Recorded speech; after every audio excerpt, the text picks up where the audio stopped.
everybody, welcome back to Movie Related.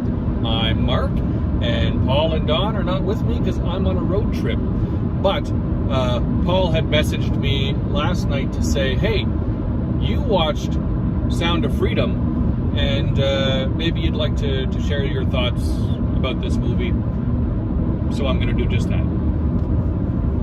So I had not heard of Sound of Freedom at all until maybe about a week before going to see it. And I was hearing a lot of the controversy about it, which is what made me like theaters, shutting off the air conditioning, or saying the movie is sold out and it's not actually sold out, like the theater is empty, or they're having technical problems and can't play the movie. And I'm seeing all these TikTokers and reviewers having these kinds of issues. So I was like, yeah, I'm going to get in on that. I'm going to check it out. So I went to see it, and I went with my date, and so we went up to the booth to buy the tickets, and they said, okay, well, yeah, you can go in, but it's full, so you're probably going to have to sit apart, sit on different sides of the theater. And I thought, that's weird. I said, what if we go to the next showing of the movie, like the later showing, which was about a half an hour later? And they said, oh, same thing, sold out, you'll probably have to sit apart. We said, well, we'll take it. So anyway, we looked at their little board, found a couple of seats in the front row, right in the front row, in the corner, together. So we grabbed those seats, and although the theater, and the theater was, when we walked in, the theater was completely empty. There Watch out, vehicle on shoulder ahead. So we went in, and right up until the opening credits, people started to come in. And although the theater wasn't as packed as they said it was going to be, it was full enough that I could say, okay, well, it was a full theater. So I'll give them that. The movie itself is a true story, and it follows the life of Tim Ballard, who is a Homeland Security, former Homeland Security operative, and he was following like a child sex trafficking ring, and basically he goes on a search to find these two missing children, and gets into the whole world of child sex trafficking, and finding out how big this problem actually is, and sets out to free some children and collapse, I guess, part of this child sex trafficking ring. The movie itself, very heavy. It's heavy content. Politically, although it's been getting a lot of political charge on both sides, left and right, I wouldn't say the movie itself was very political. I think we can all agree that child sex trafficking is probably a bad thing. A lot of the pushback on this movie, I think, comes from the reason that I hadn't heard about this movie is because it hadn't been advertised in the regular way that like a Hollywood movie would be advertised. This is not a Hollywood movie, this is an independent, and apparently this movie was finished 5 years ago, but there was a lot of red tape and a lot of hoops to jump through to get it on the big screen. But finally it was made, and it was released, and apparently on a very well-used budget. It cost just over $14 million to make this movie, and it looked good. It was very well filmed. They used their budget very well. Even the musical score was great for the content.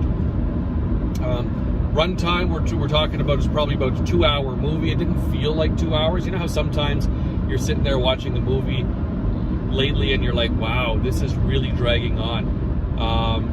The story kept you engaged, and the entire theater was just silent watching this movie. There was no noise, not a peep from anyone. Everybody was just invested in what was going on the screen. So that was kind of nice. I liked that.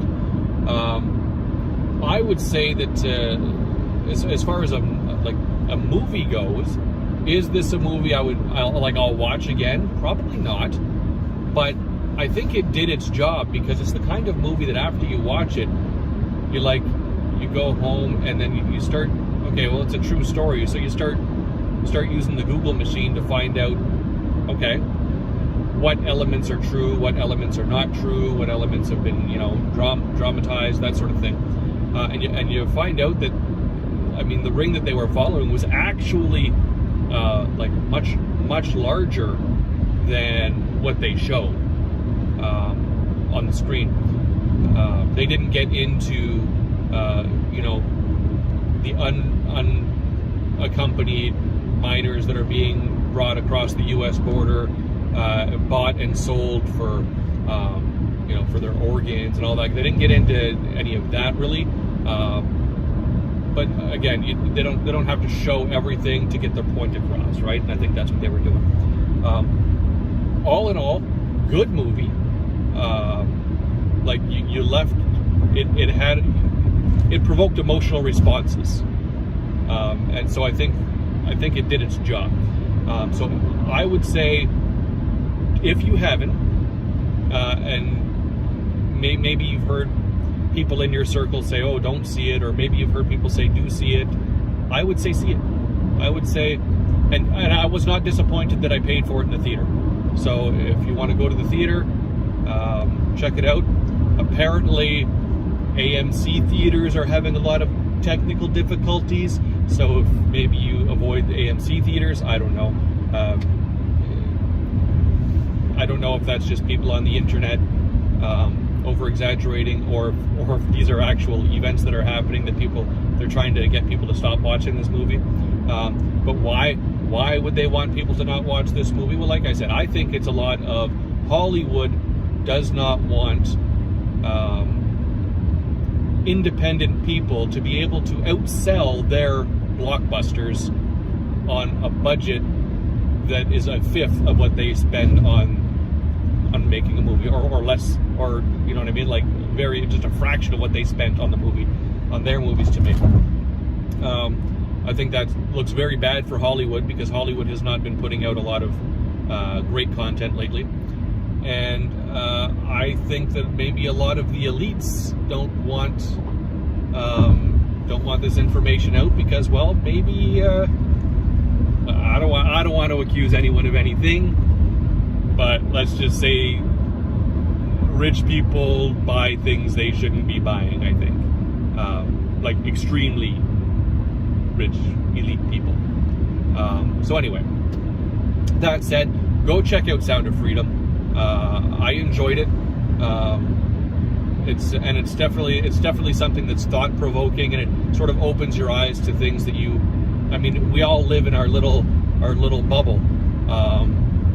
And we don't really experience those things day to day, and just to understand that these are the lives and experiences of actual children in the world is mind-blowing, and it's eye-opening. So check out Sound of Freedom. Yes.